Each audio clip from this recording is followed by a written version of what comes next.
Shut up and sit down. तो चलिए आइए अब हम लोग पढ़ते हैं 19.1 concept and meaning of socialisation. Socialisation का मतलब क्या होता है, इसका कॉन्सेप्ट क्या है, आइए इसके बारे में अब हम लोग पढ़ेंगे। When a child is born, it is merely an organism, a जीव, and through the process of socialization, it becomes पुरुष और स्त्री, in other words, an individual। अब देखिए यहाँ बोल रहा है जब एक बच्चे का जन्म होता है तो वो सिर्फ एक ऑर्गेनिज्म होता है, एक जीव होता है, ठीक है। और सोशलाइजेशन से वो या तो कोई पुरुष बनता है या कोई स्त्री बनती है। दूसरे शब्दों में वो एक व्यक्ति, इंडिविजुअल बनता है। The culture that a family, community and society inculcate in an individual makes him मनुष्य और human being.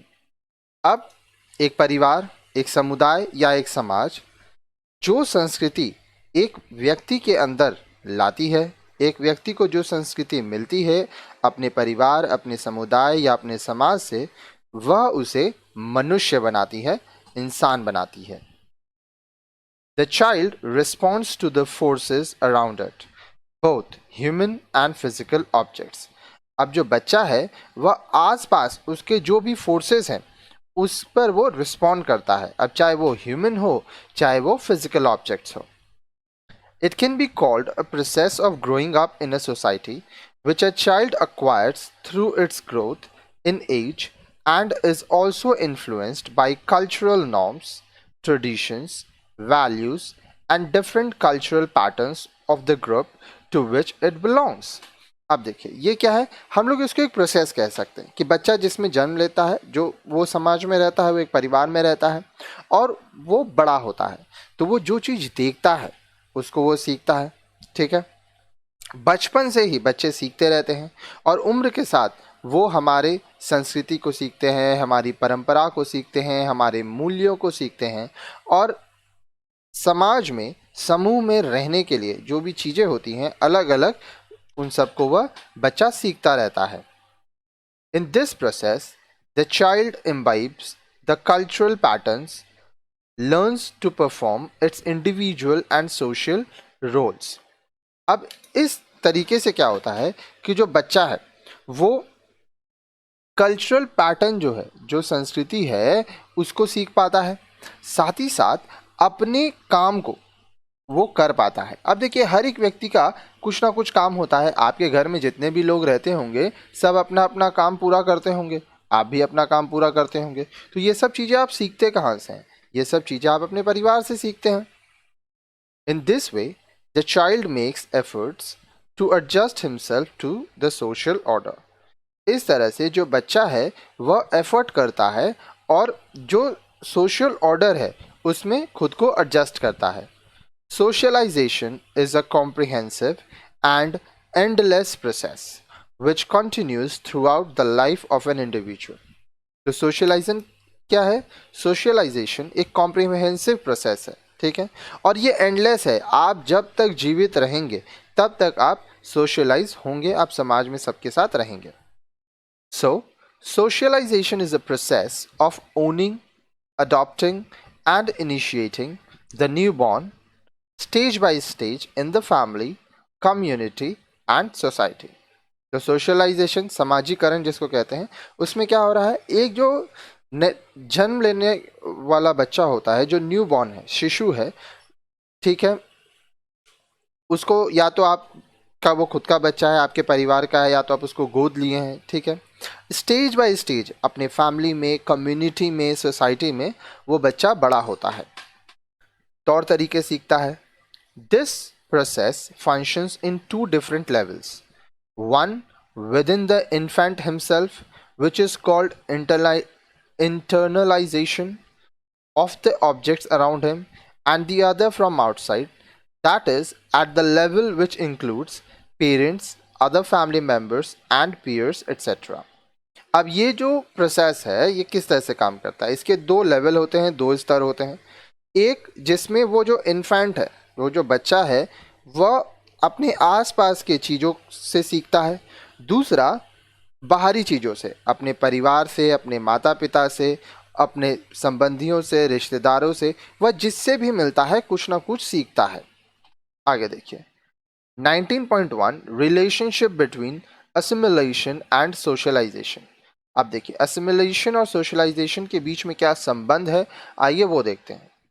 The process of learning and instilling the values and socially approved ways of behavior is known as socialization।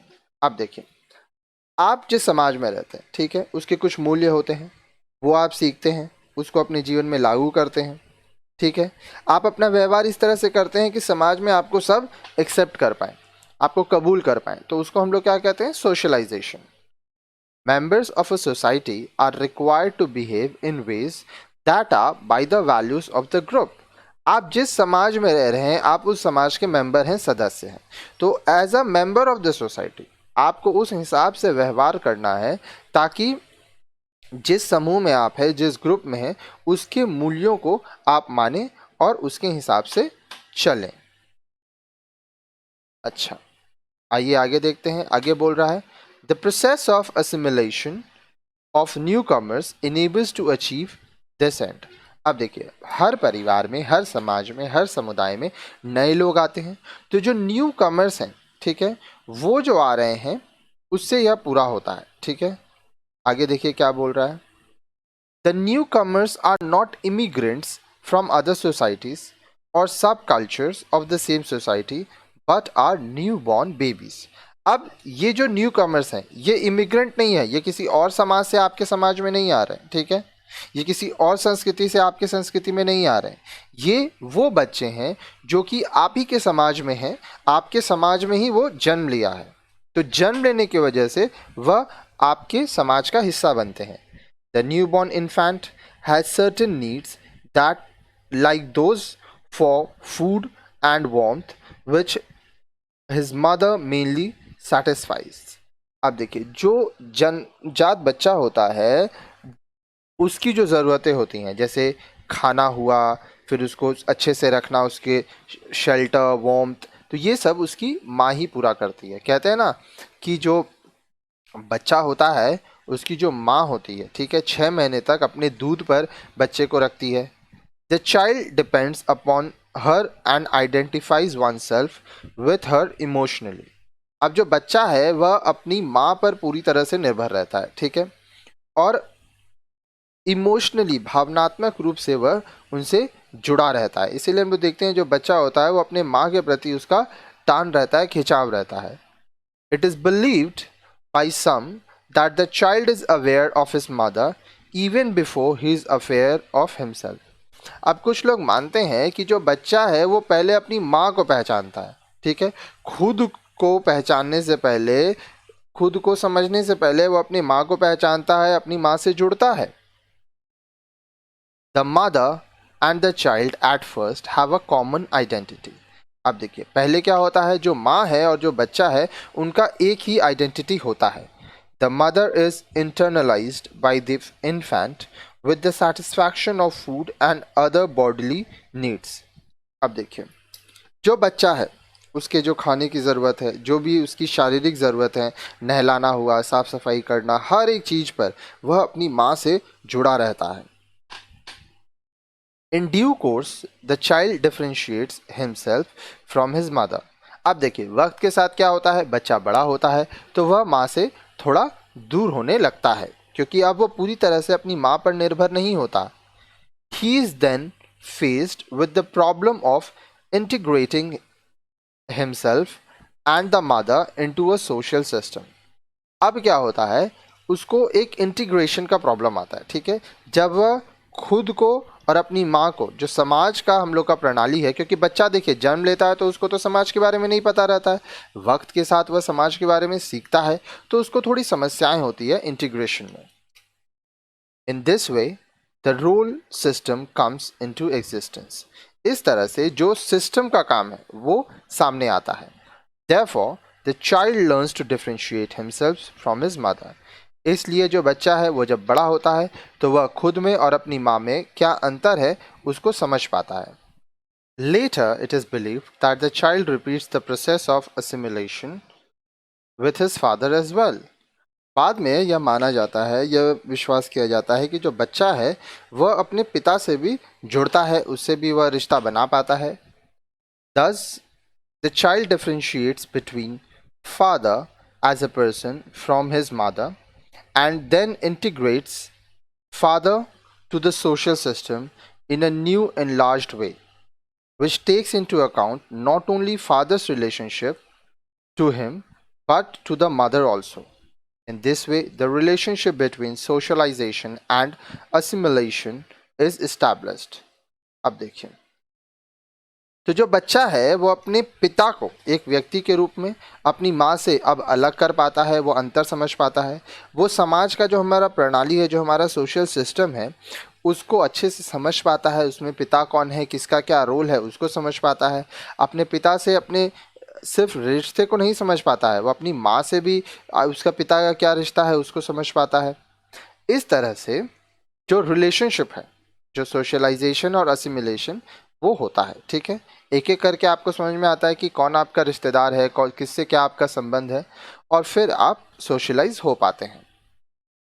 19.1.2 Enculturation and socialization. Enculturation refers to learning of cultural patterns from one generation to the next. All the while, new patterns are continuously added.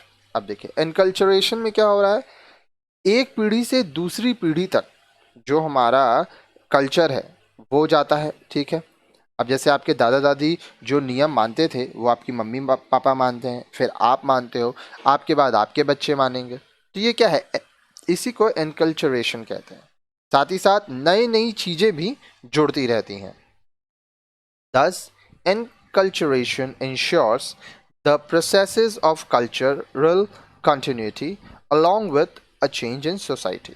तो इस तरह से enculturation इस बात को सुनिश्चित करता है, इंश्योर करता है कि जो हमारी संस्कृति है वो जारी रहे और साथ साथ जहाँ ज़रूरत पड़े समाज में बदलाव होता रहे। Enculturation could take place either consciously or unconsciously or both ways. अब enculturation बहुत बार लोग जानकर करते हैं और बहुत बार अनजाने में ही करते हैं, और कभी कदार जानकर भी और अनजाने में भी लोग enculturation करते हैं, अपनी संस्कृति को दूसरों तक पहुंचाते हैं।